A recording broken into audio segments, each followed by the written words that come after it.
अस्सलाम वालेकुम दोस्तों, कैसे हो आप सभी। आप जहां भी होंगे खुश होंगे और हमारे बताए हुए नुस्खों से आप फ़ायदा उठा रहे होंगे और फ़ायदा उठाकर अपने दूसरे भाइयों तक भी ज़रूर फ़ायदा पहुंचा रहे होंगे।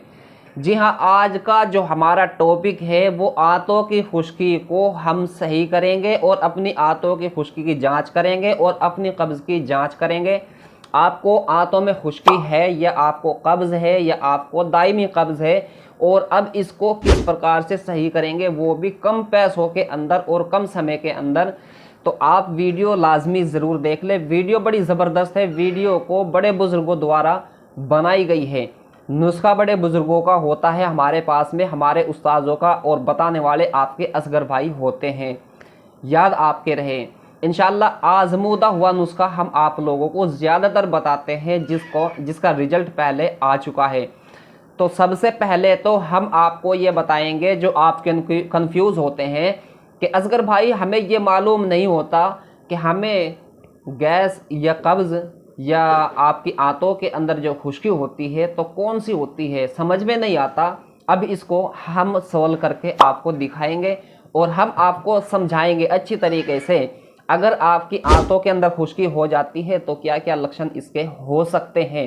हालांकि सभी को भी नहीं मिलते, लेकिन किसी किसी शख्स को मिल जाते हैं। अगर आपको कब्ज़ की शिकायत होती है तो अब इसके कुछ लक्षण होते हैं। ये भी सभी को नहीं मिल पाते, लेकिन किसी किसी को मिल जाते हैं। तो सबसे पहले तो हम बढ़ते हैं आंतों की खुश्की को। आंतों की खुश्की को लेकर, अब आंतों की खुश्की जिसको हो जाती है तो उससे पहले देखिए, आंतों की खुश्की पहले नहीं आती। सबसे पहले जो समस्या आती है वो हमारे लिवर में आती है। लिवर के अंदर गर्मी कभी कभी हो जाती है। अब भैया यहाँ से भी आंतों की खुश्की की तरफ इशारा कर दिया जाता है। लिवर हमारे शरीर के अंदर इतना महत्वपूर्ण पार्ट दिया है खुदावंदे करीम ने, क्योंकि जब कोई भी बीमारी आती है तो लिवर हमारी बीमारियों से लड़ने का काम करता है। जिस समय हमारा लिवर कमज़ोर पड़ने लगता है तो उस समय बीमारियां भैया ताकतवर भी होती है, अब वो अपनी जड़ जमा लेती है। अब उसके साथ साथ में होता है क्या है, फिर आप कंफ्यूज हो जाते हैं। तो सबसे पहले तो अपने डॉक्टर से कंसल्ट करें, और अपने डॉक्टर से अच्छे, जो आपके अच्छे डॉक्टर हो, आपके सरकारी डॉक्टर हो, आपके प्राइवेट डॉक्टर हो, नज़दीकी हो, दूर से हो, तो आपको सबसे पहले अपने लीवर को अच्छा तंदुरुस्त सेहतमंद रखना है। अगर खैर छोड़िए इस बात को, आपके लीवर के साथ में कुछ भी हुआ है वो आपकी टेंशन है। अब हम आपको ये बताएंगे, खैर अगर आपको ये मसला हो जाए तो आंतों की खुश्की जिस समय हो जाती है, अब इसके कुछ लक्षण होते हैं। आंतों की खुश्की होने के बाद आपको जो सबसे पहला लक्षण दिखाई देगा, आपका खाना हजम नहीं होगा। ये सबसे पहला लक्षण इसका देखा जाता है। क्या देखा जाता है? आंतों के अंदर खुश्की होने से, तो जिस समय आप खाना पीना खाते हो वो अच्छी तरीके से हजम नहीं होता, तो यहाँ से शुरू होती है हमारी आंतों की खुश्की। अच्छा, अब इसके साथ साथ में एक लक्षण और भी देखा जाता है। आपको सबसे ज़्यादा गैस बनने लगेगी, पेट के अंदर गैस बन सकती है। कुछ लोगों को देखा जाता है, लेकिन ज़्यादातर अगर हम 50 या 55% की या 60% आप मान लीजिए, तो इशारा बढ़ जाता है आपका आंतों की खुश्की की तरफ। दो लक्षण हो गए। अच्छा, एक आपके साथ साथ में होता क्या है कि आप अभी जैसे गर्मी का मौसम चल रहा है, गर्मी देखिए सभी को लगती है, सभी को गर्मी लगती है। उसके साथ साथ में आपको ज़्यादा गर्मी महसूस का भी होना। हालांकि हम ये नहीं आपको कहेंगे इस चीज़ को लेकर, गर्मी देखिए सभी को लगती है, लेकिन इशारा है आपको ज़्यादा भी लग सकती है, क्योंकि कनेक्शन जो है आपका लिवर के कारण ज़्यादा देखा जा रहा है। अब ये तो हो गया उनके लिए जिनको आंतों में खुश्की है। चलो मैं आपको सबसे पहले तो ये बता दूं कि अगर आंतों में खुश्की आ जाती है तो इसका इलाज किस प्रकार से करेंगे। आपका बजट भी कम है, आपके पास इतना पैसा मौजूद नहीं है, तो उसको आपको सही किस प्रकार से करना चाहिए।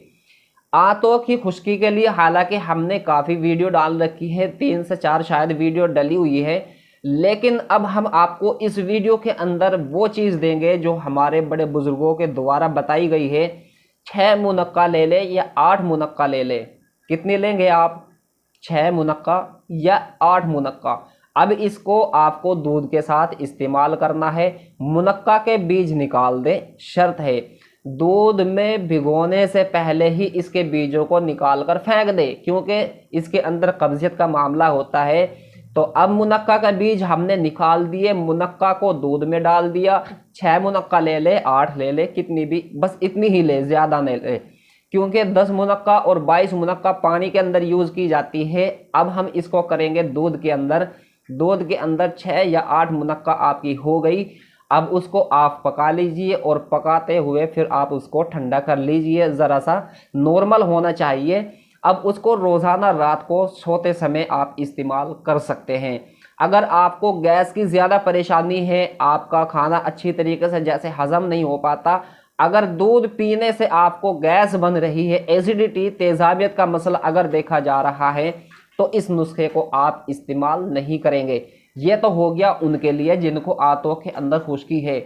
इंशाल्लाह बड़े बोल से तौबा, अल्लाह ने चाहा तो भैया बहुत जल्द आपकी आंतों की खुश्की को उड़ाकर फेंक देगी। ये 6 या 8 मुनक्का काफ़ी है। अब उनके लिए बढ़ते हैं जिनको कब्ज़ की परेशानी होती है। जो हमने आपको लक्षण बता दिए, इसका इलाज भी हमने आपको आंतों की खुश्की का बता दिया। अब हम बढ़ते हैं कब्ज़ के ताल्लुक से। अगर आपको कब्ज़ बन रही है, कब्ज़ भी 2 प्रकार की देखी जाती है। एक तो कब्ज़ होती है नई कब्ज़ और एक होती है पुरानी कब्ज़। अब दोनों कब्ज़ों के अंदर काफ़ी अंतर है, ज़मीन और आसमान का फ़र्क होता है। अब जो नई कब्ज़ होती है उसको हम बहुत जल्द सही कर सकते हैं। उसके लिए आप बहुत सी दवाइयाँ यूज़ की जाती है, आपको हमारे चैनल पर भी वीडियो मिल जाएंगी। और जो होती है दायमी कब्ज़, अब भैया उसको सही करना मुश्किल नहीं, नामुमकिन हो जाता है। तो ऐसे में अब हम दवाइयों का यूज़ करेंगे। दवाइयों का जो यूज़ करेंगे उसके लिए आपको क्या करना होगा, उसके लिए आपको हरड़, बहेड़ा, आंवला इनको इस्तेमाल करना होगा। कितना? आपको हरड़, बहेड़ा और आंवला ये आपको इस्तेमाल करना होगा, लेकिन इसकी मिकदार भी हम आपको लास्ट में बताएंगे, क्योंकि शुरू में अगर हम अभी बता देंगे तो आप वीडियो छोड़कर भाग जाओगे। याद रहे आपके हरड़, बहेड़ा, आंवला की मिकदार हम आपको थोड़ी देर में बता देंगे। तो सबसे पहले तो इसके लक्षण आप समझ लीजिए। कब्ज़ जो होती है दायमी कब्ज़ के लिए हम दवाइयाँ इस्तेमाल करेंगे। दायमी कब्ज़ के जो नुकसानात होते हैं वो इतने ज़बरदस्त होते हैं, आपकी आंतों के अंदर पाखाना सूख जाता है, आपका जो मल होता है वो निकल नहीं पाता। उससे होता क्या है कि आपके साथ साथ में आपको पाइल्स की परेशानी भी कर सकता है। हम ये नहीं कहेंगे कि हो जाती है, देखिए चांस बढ़ जाते हैं। कब्ज़ उम्मुल अमराज है।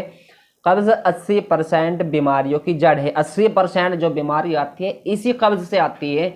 इससे आपको जोड़ों के अंदर भी दर्द रह सकता है, इससे आपके सर के अंदर भी दर्द रह सकता है, इससे आपको गैस ज़्यादा बनने के चांस बढ़ जाते हैं, इससे आपके जोड़ों में दर्द रह सकता है, इससे आपके आंखों के आगे अंधेरा छा जाता है, इससे आपका वेट लॉस हो जाता है, इससे आपके पेट में दर्द रह सकता है।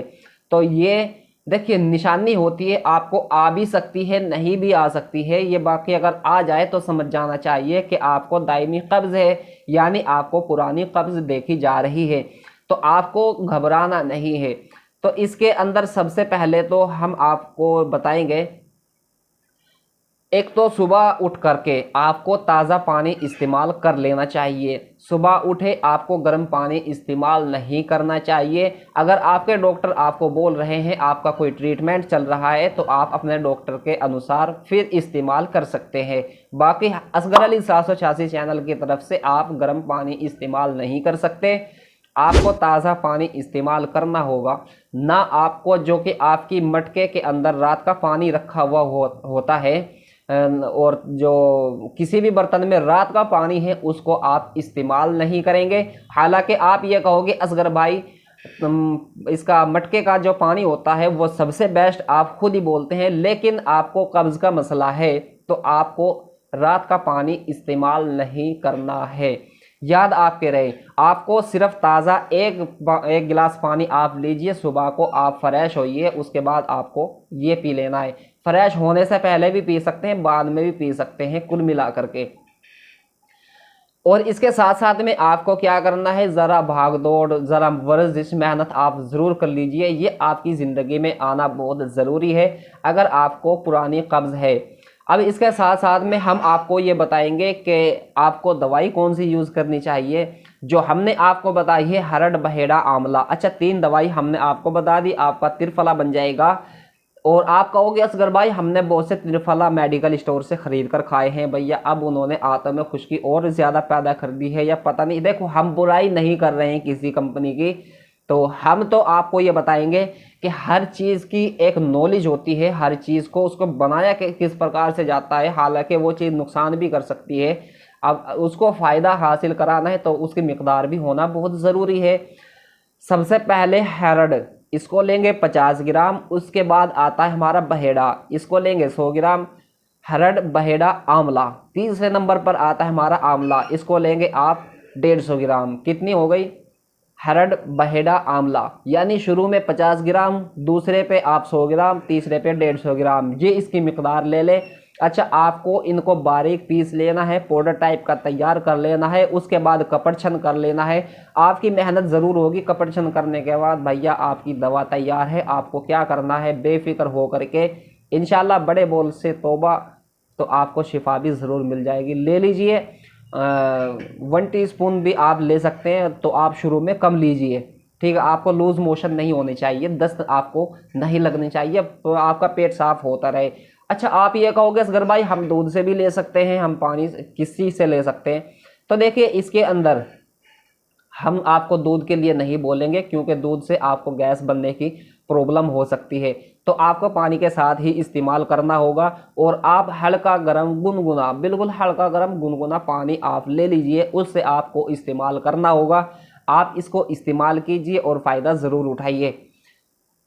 और कोई बात रह जाती है, और हाँ, एक बात तो मैं भूल ही गया था आपको, चलो मैं परहेज़ भी आपको बता देता हूँ। तो परहेज़ जो आपको रखने हैं, जितने भी फास्ट फूड की चीज़ें हैं, तली हुई चीज़ें हैं, बाज़ार का खाना है, चावल है, और बहुत से ऐसी ठेलियाँ वगैरह होती हैं कि जो आपको 10 रुपये में पेट भर के खाना खिलाया जाता है, वो आपको बिल्कुल भी नहीं लेनी है। आप जो कहते हो ना 10 रुपये में थाली मिल रही है, ये भैया हटा दो, ज़िंदगी से हटा दो। क्योंकि कोई चीज़ ऐसी नहीं है कि आपको ताकतवर बना सके, आपको फ़ायदा दे सके। एक ऐसा चैनल असगर अली 786 है जो खुलकर बात करता है अपने चैनल पर अपनी ऑडियंस के लिए, याद रहे। तो आपको कुछ नहीं ऐसा खाना है, अपने घर का खाना खाइए, सिंपल सादा खाना खाइए। आपको दही, लस्सी, घी, ये सारी चीज़ आप ले सकते हैं। और हाँ, आपको चावल इस्तेमाल नहीं करनी चाहिए। आप कहोगे असगर भाई खटाई के अंदर, हाँ खटाई आप ले सकते हैं, क्योंकि खटाई के अंदर आप ये नहीं कि इमली वगैरह चाटते रहे। आपकी ज़ुबान अगर चटोरी है तो भैया याद रखना नुकसान भी हो सकता है। खटाई के अंदर बहुत से अमचूर की चीज़ें वो आप ले सकते हैं खाने के साथ में। और आप भैया, हम अक्सर अपनी वीडियो के अंदर बोलते हैं कि कब्ज़ से, जो कब्ज़ वाली चीज़ें हैं और फास्ट फूड वगैरह, ये बंद कर दीजिए, याद रहे आपके। और हाँ, एक हमारे भाई ने ये भी कहा था, एक कमेंट किया था कि असगर भाई आप ये बताइए कि जो कब्ज़ के ताल्लुक से बात होती है, तो उसके अंदर हम जलेबी इस्तेमाल कर सकते या नहीं कर सकते? तो देखिए, जलेबी आप इस्तेमाल करेंगे, लेकिन किस समय करेंगे ये भी आपको पता होना बहुत ज़रूरी है। आपको रात का खाना खाने के बाद तकरीबन 1 पाव दूध के अंदर 100 ग्राम जलेबी आप डाल के उसको थोड़ा आधा घंटा रख दे, उसको आप इस्तेमाल कर सकते हैं। जलेबी आपको शाम के वक्त में खाली पेट नहीं खानी है, याद रहे आपके। और कोई बात रह जाती है आप हमें कमेंट कर दीजिए। और वीडियो आपको अगर पसंद आ जाए तो एक लाइक ज़रूर कर दें। चैनल पर पहली बार आए हैं तो चैनल को सब्सक्राइब ज़रूर कर दीजिए। तो दीजिए अपने भाई असगर को इजाज़त, फिर मिलते हैं नेक्स्ट वीडियो में। जब तक के लिए खुदा हाफिज़, शब बखैर, अस्सलाम वालेकुम।